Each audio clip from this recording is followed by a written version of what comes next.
माहितीये ना तू वेडा झालेला ओरडायला झालं तरी काय हे बघ मला तुझ्याशी काही एक बोलायचं नाही. मला सांग आई कुठे गेली? हे बघ अरे आईची प्रकृती बरी नाही मेली तर नाही ना ती. आईच्या मरणाची भाषा बोलतोय. अरे ज्या माऊलीने आपल्याला जन्म दिला तिच्या मरणाची भाषा बोलतोय. लाज वाटत नाही तुला असं? हे बघ मी सगळं काही खपवून घेणार पण माझ्या आईला एक शब्द जरी बोललास ना ती मी मात्र खपवून घेणार नाहीये. तुला माहिती त्या माऊलीने आपल्यासाठी काय काय नाही केलं रे. बाबांचं छत्र डोक्यावर नसताना सुद्धा तिने आपल्याला मायेने घडवलं. कधी बाबाची कुणी भासू दिली नाही रे. लहानपणापासून आजपर्यंत तिने आपल्याला सांभाळली. स्वतः उपाशी राहून आपल्याला अन्नाचे 2 घास भरवले. स्वतः उपाशी राहून आपलं पोट भरलं तिने. आणि तिच्या पोटाची भाषा बोलतोयस तुला काहीच वाटत नाही का तुला? दीपक अरे माय आहे रे ती आपली. होय ना होय. म्हणूनच मला तिला माय म्हणायची लाज वाटते आता. वा शाबास दीपक शाबास. नाही म्हणजे आता खरा शब्दच नाही या घराचा कुलदीपक. हेच दिवस दाखवण्यासाठी त्या माऊलीने जन्म दिला होता का रे आपल्याला? बोल ना. अरे माय म्हणजे काय असते तुला काय माहिती? माय म्हणजे वात्सल्याचा जरा. माय म्हणजे डोळ्या मागड्यांचा आसरा.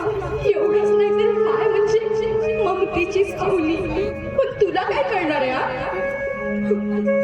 तुला काय कळणार आहे माय या शब्दाची परिभाषा?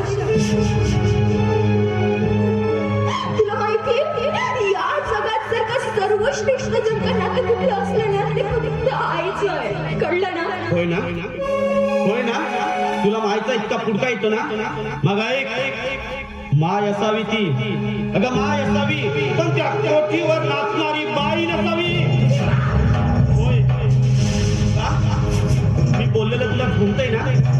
मग विचार ना तुझ्या मायला. विचार. कुणी सांगितलं रे? बोल ना कुणी सांगितलंय तुला? कुणी सांगितलं? पुढका आला ना तुला तुझ्या मायचा. मग बोलव ना. का भागवायसारखी ती आतमध्ये लपून बसली? बोलव तिला आणि विचार तिला. बोलव तिला.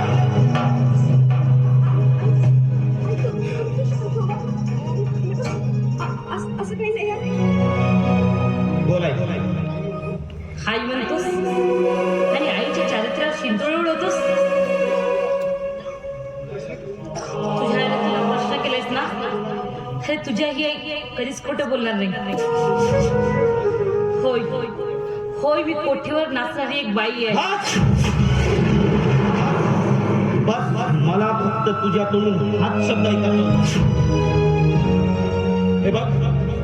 हे बघ यापुढे तुझे आणि माझे संबंध इथेच तुटले.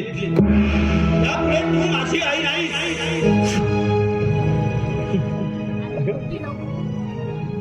खरं तर ज्या घराची अब्रू पेशीवर चांगली जाते ते ठिकाण म्हणजे कोठी. जिथे स्त्रीचा लिलाव होतो ते ठिकाण म्हणजे कोठी. आणि तू त्याच कोटीवरती पायामध्ये घुंगरू बांधून नाचली. मग सांग ना ग. अगं मी म्हणतोय बाबाच्या कुठल्या प्रेमामध्ये कमतरता होती म्हणून तू पायामध्ये घुंगरू बांधून नाचली. सांग ना. अगं खरं तर तू माझी आई नसून तू त्या कोटीवरची रखेल आहे.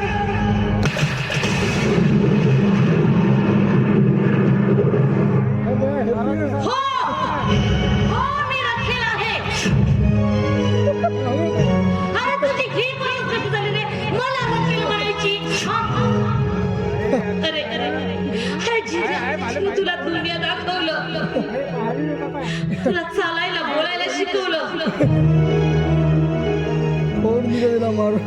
तर हाताच्या पोळ्याप्रमाणे जपलं.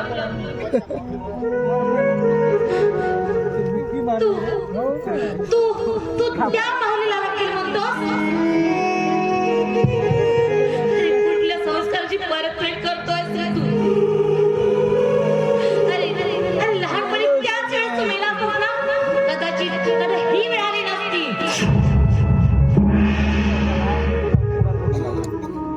पण मी काय म्हणते कुणी काही मला सुद्धा असल्या मुलाची गरज नाहीये.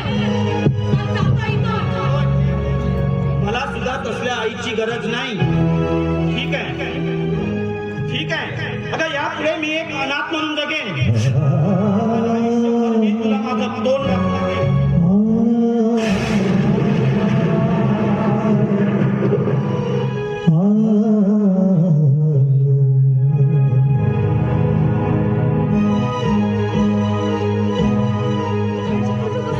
मी आहे ना तुझ्यासोबत. अगं पण तू कुठे जाणार तर नाही ना? आई, तू त्याचा विचार करू नको. तू आधी स्वतः हो. तू रागाच्या भरात आतमध्ये गेली. हो, बाई.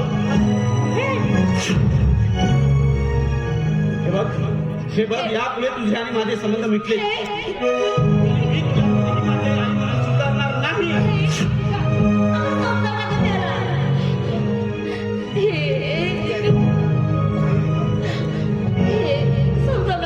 आई, काय करतेस तू? जाऊ दे ना ते. काय करतेस त्याला?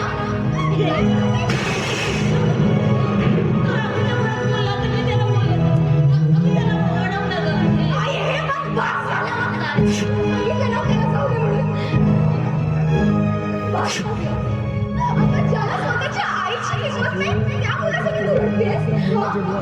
ज्याला स्वतःची आई काय आहे, तिने त्याच्यासाठी काय केलं याला काहीच सांगितलं नाही, तरी सुद्धा तू रडतेस. हे बघ आई, मी त्याला अडवणार नाहीये. कळलं ना?